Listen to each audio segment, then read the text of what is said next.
scripture reading for tonight comes from Joshua 1, 7 through 9. Be strong and very courageous. Be careful to obey all the law my servant Moses gave to you. Do not turn from it to the right or to the left, that you may be successful wherever you go. Do not let this book of the law depart from your mouth. Meditate on it day and night, so that you may be careful to do everything written in it. Then you will be prosperous and successful. Have I not commanded you? Be strong and courageous. Do not be terrified. Do not be discouraged, for the Lord your God will be with you wherever you go. The word of God for the people of God. Thanks be to God. So I gotta admit that it's really an honor for me to be able to bring the word of God tonight. I've been serving, this is my 8th year serving as chaplain here at the university, and in my 8 years, and I suspect that quite a long while before that, something like what we're doing tonight hasn't happened. This is a first for me in this space, and I believe that God's doing something good among us. You know, we don't get to a place of having the beautiful music that we have without a lot of work from these musicians, and not just tonight, but a lot of work over the last year, this past academic year, being able to be to a place where we can worship in this way, and there's a powerful thing happening, and I'm honored to be able to bring the Word of God tonight. But I have to tell you that when we planned this service, we already had a preaching schedule, and when I found out I was going to be preaching tonight, I was a little bit intimidated because I don't know if you've noticed, but I'm not of the ethnic persuasion that Black History Month is celebrating. Okay? All right, so I am not the right color to be leading us in a celebration of Black History Month, but it's my night, and you know they hired me, so this is what you get. But tonight, I think the best job that I could do in leading us is to not let my voice speak, but to really listen to the lives of African Americans in our country who have been saints and heroes to us. I want to hear tonight the powerful lives of some people that we can emulate. And I think that each of these 3 persons I want to tell you about have a particular special connection with you and who you are. And the reason that I think that's true is because each one of these 3 people began their work for justice and reconciliation in the world when they were not much older than you.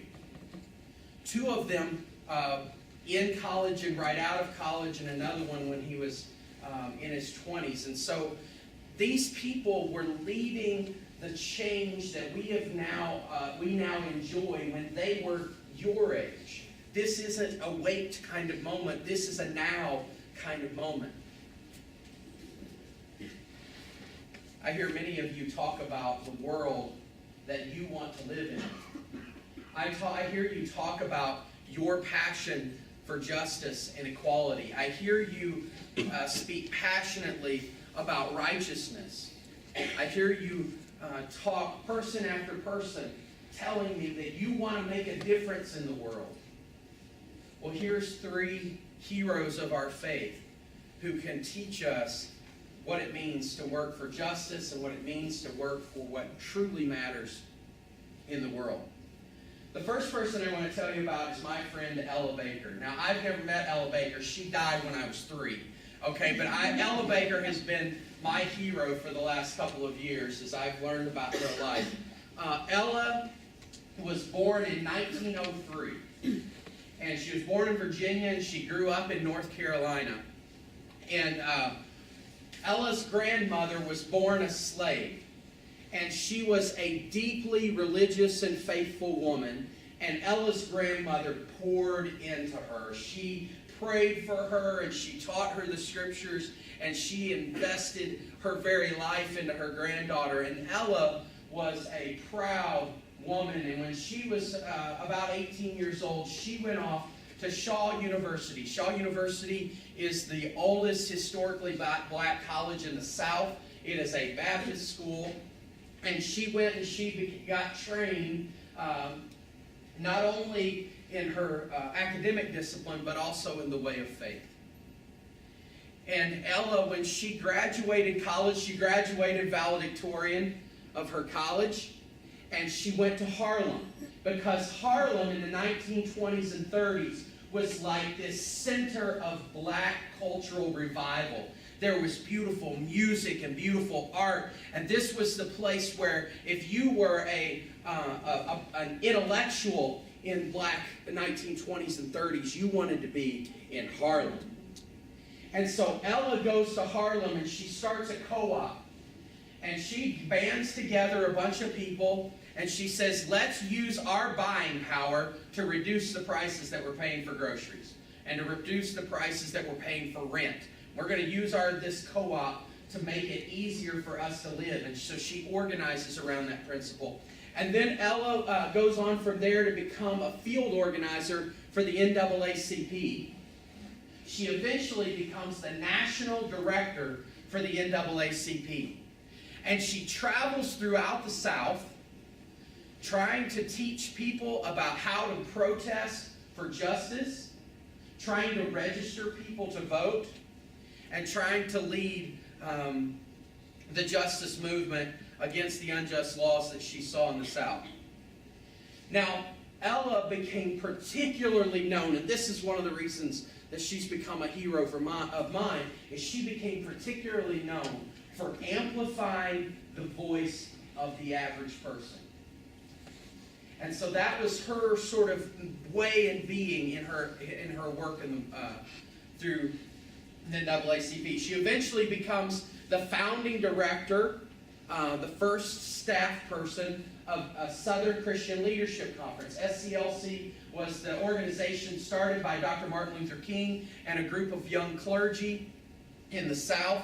And she was their first executive director. And she was responsible for many of the successful events as SCLC gets started.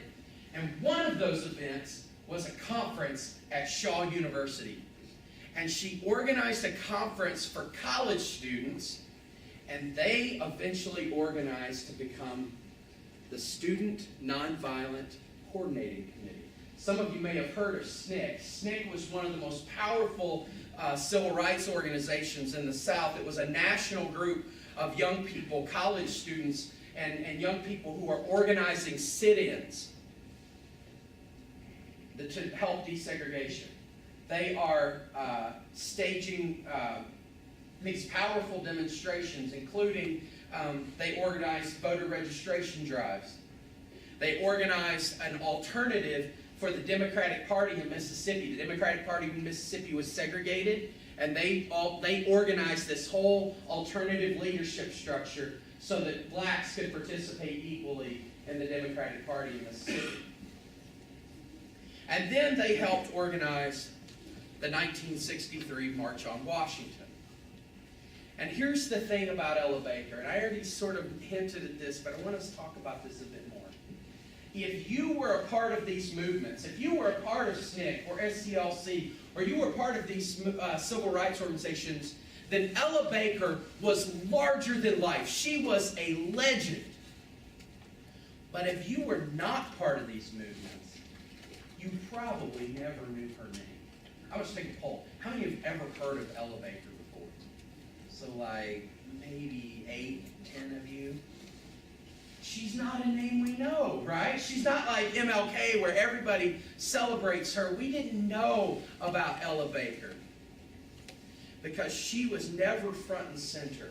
And in fact, she didn't think that anyone should be front and center. She eventually left the Southern Christian Leadership Conference because she didn't think that MLK should be taking the big, bold leadership roles that he was. She wanted a movement of people down here at the everyday level. And let's admit that ultimately it isn't either or, right? We needed the voices of King, but we also needed Ella Baker at the grassroots, meeting after meeting, encouraging people to vote, getting them out for registration, getting them organized, and we needed her voice. Hers was always a movement of the people. Cornel West says this. He says that Ella Baker was the most influential person in the entire civil rights movement. Think about that. A name that we barely know is the most influential person in the entire civil rights movement. She was on the executive leadership. She's the only person who was on executive leadership of the NAACP, SNCC, and SCLC. The only person is she was actually national director of all three. So we're talking about a woman who was in the fabric of every part of the civil rights movement. This is a quote from Ella Baker. She says this: "You didn't see me on television. You didn't see news stories about me. The kind of role that I tried to play was to pick up pieces or put together pieces out of which I hope organization might come. My theory is strong people don't need strong leaders. Strong people don't need strong leaders." If you want to follow Ella Baker and you want to be a really great leader, you don't hoard power. You give power away. You use your power to empower others. You trust God with the results. You see, Ella Baker told us to be strong and very courageous by releasing our need to be on top and empowering others to have their voice. Now, I have to tell you, it's because of the life of Ella Baker that we know about our next hero, because she helped empower John Lewis. John Lewis was 17 years old when he went to American Baptist Seminary. It was there that he learned the practice of nonviolent resistance among other people of faith. He was taught how to stage a peaceful demonstration that would reveal injustice. And when he was 20 years old, he got connected with the movement that Ella Baker had started that we now know as SNCC. And Lewis got involved very early on. He began organizing lunch counter sit-ins because blacks weren't allowed to eat with whites at the restaurants, and so they began doing these sit-ins, and they got beaten, and they got arrested multiple times. And then he went on to participate in what was known as the Freedom Rides, and these were justice advocates who got on buses, and they went all around the South, and they went into segregated bus stations. They said bus terminals shouldn't be segregated. And they would go into those bus stations, and they would get themselves arrested, and they would get beaten, and they began to start moving. In 1963, John Lewis helped organize the March on Washington. By this time, he's become the national director of SNCC. The national chairman of SNCC. And he was a speaker at the 1963 March on Washington. After voting rights were secured, and you got to understand, the March on Washington in 1963 was critical for securing voting rights for all people in America.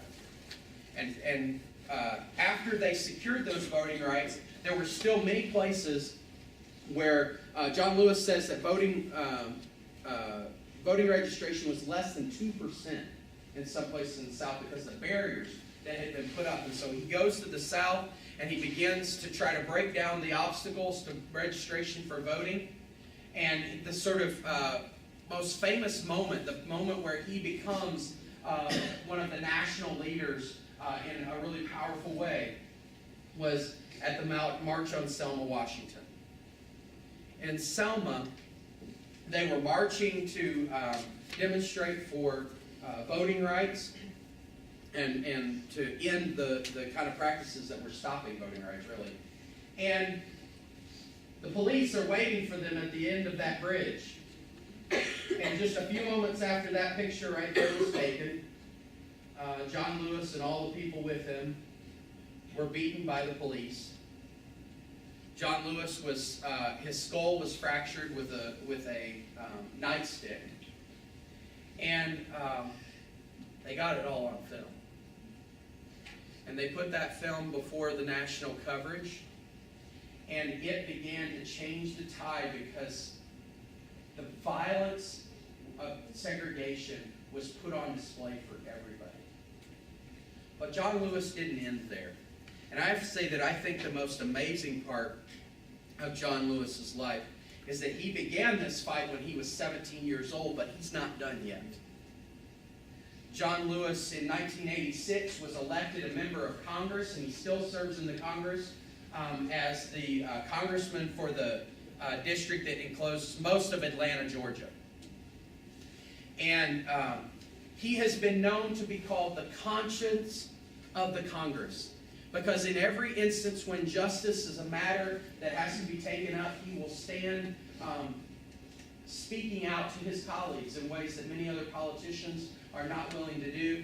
Whenever the Senate just recently voted down a bill for gun control in the wake of the Orlando shooting, he organized 170 congressmen to do a sit-in on the floor of the Congress, because he said no more. These are the kind of actions that he has been doing now for nearly 60 years. He's 76. And for more than 60 years, John Lewis has been the voice of conscience for much of our nation. And I would say that if John Lewis were to hear tonight, he might say to you that if you have a passion for justice, a passion for the things that really matter to you, then you have to do it for the long haul. This is a marathon. It cannot be a sprint. We want to see you 60 years from now still fighting for the good. Lewis has said many times that he never imagined that a black man would be president when he was trying to register people to vote in the 1960s. And in his own lifetime, not only has he seen the voting change in this United States, but he's also been able to see a black president serve as the United States president. There's another man that I want to tell you about, and he has been fighting for justice almost as long as John Lewis, and in fact, he's a little bit older. This man is 86 years old. His name is John Perkins. And John Perkins, I told you that both Lewis and Baker had deep formation in the church, and they were deeply faithful people. They had learned at their Baptist university and at their Baptist seminary how their faith should call them to justice work. But both of them, even though John Lewis was an ordained minister, most of his work was outside of the church. It was alongside of the church, you might say. Because sometimes the church was supportive of the civil rights movement, and sometimes the church wasn't supportive. And John Lewis and Ella Baker, they continued to work when there was support and when there wasn't. They just kept going. John Perkins took a little bit different route.